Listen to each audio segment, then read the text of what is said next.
بلندترین ناخن جهان. درست شنیدید. سلام دوستان، من محمد افکت هستم و خوش اومدید به یک ویدیوی دیگه.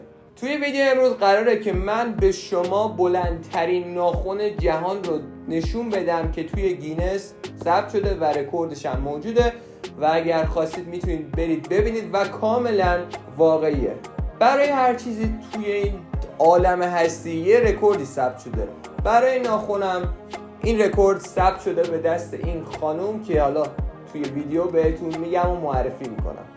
راستی دیدین؟ دقت کردین؟ تیشرت جدید دیدین؟ تیشرت جدید باش قراره که کلی ویدیو بگیریم. این رکورد یه خوبی که داره این که این حالا فردی که رکوردو زده هر وقت اراده کنه و واقعا دیگه به آخر خط برسه و نتونه، میتونه با یه تبری اره برقی یه چیزی بیاد این حالا ناخونای بلند رو از ته بزن و راحت بشه. فقط باید یه همچین دردی رو تحمل کنه.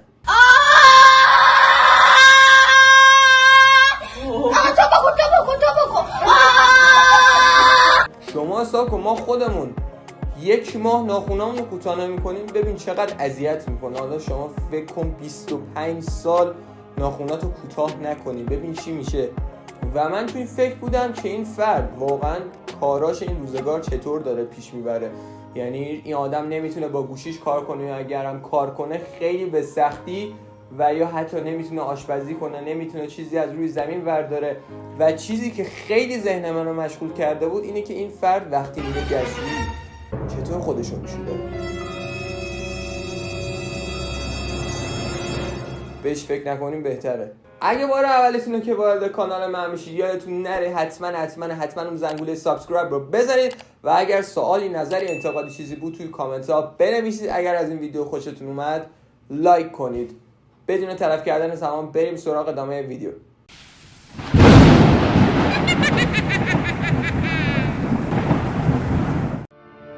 دایانا آرمسترانگ.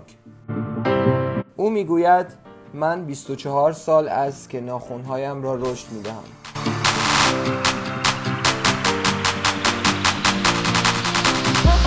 او پس از مرگ دختر 16 سالش لاتیشا در خواب به علت حمله آسم در سال 1997 دیگر ناخن‌هایش را کوتاه نکرد، چون دخترش تا قبل مرگش عادت داشت که ناخن‌های مادرش دایانا را بکشد و یا با آنها ور برود. دایانا فکر میکرد که با کوتاه کردن ناخن‌هایش روح دخترش را ناراحت میکند. مدتی گذشت و ناخن‌های دایانا روز به روز بلندتر شده بود. دایانا به جز آن دختر فرزندان دیگری هم داشت که به او میگفتند مادر باید ناخن‌هایت را کوتاه کنی.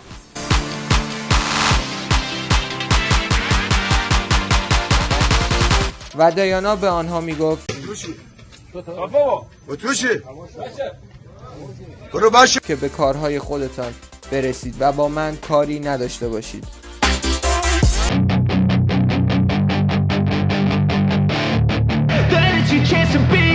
Hey kid, don't ever let them get inside your head. They'll tell you what to do in life instead of everything you know that you could get. Don't let them guide your life towards regret. I'll fight for what I love with every breath. چون او به کسی چیزی نگفته بود.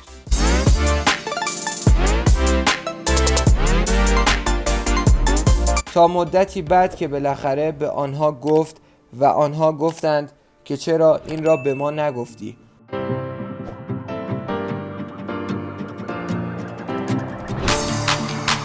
او پس از مرگ دخترش حدود 10 سال از خانه بیرون نیامد و دچار افسردگی شده بود.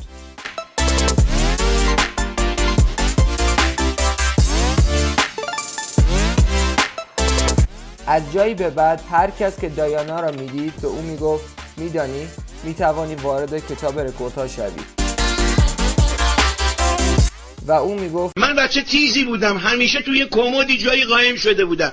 یه دونه از این خودکارهای بیک لوله‌شو داشتم، یه دونه که جیبم من پر ماست. نه، من این ناخن‌ها را Even when you feel low, you can still go.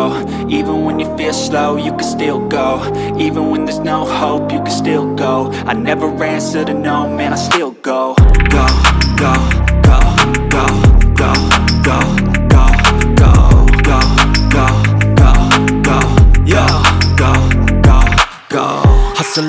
hustle every single day. I'll be making moves till I'm buried in my grave. To the system, I don't wanna be a slave. I've been doing shit my way, or the highway.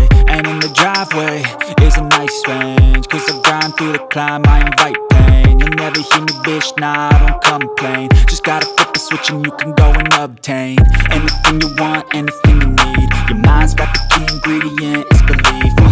They'll deceive with the negativity. با تماس گرفت و گفت محبت و مهمان نوازی مهربان که باید با دخترم صحبت کنید.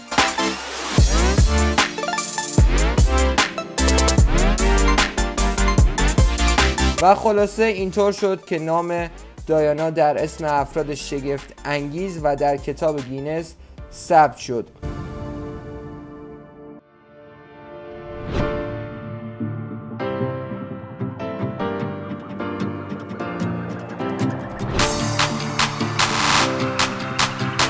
هر دو دست این زن 63 ساله دارای طول ناخن 12 و 8 متر هستند و انگشت شست راست او 121 سانتی متر است و ناخن سمت چپش که کوتاه‌ترین ناخنش است 91 سانتی متر است. که تغییر و تحول گاهی شدید است و ناگهانی. من یکی اون پشت اومد، من خندم گرفت. آقا یک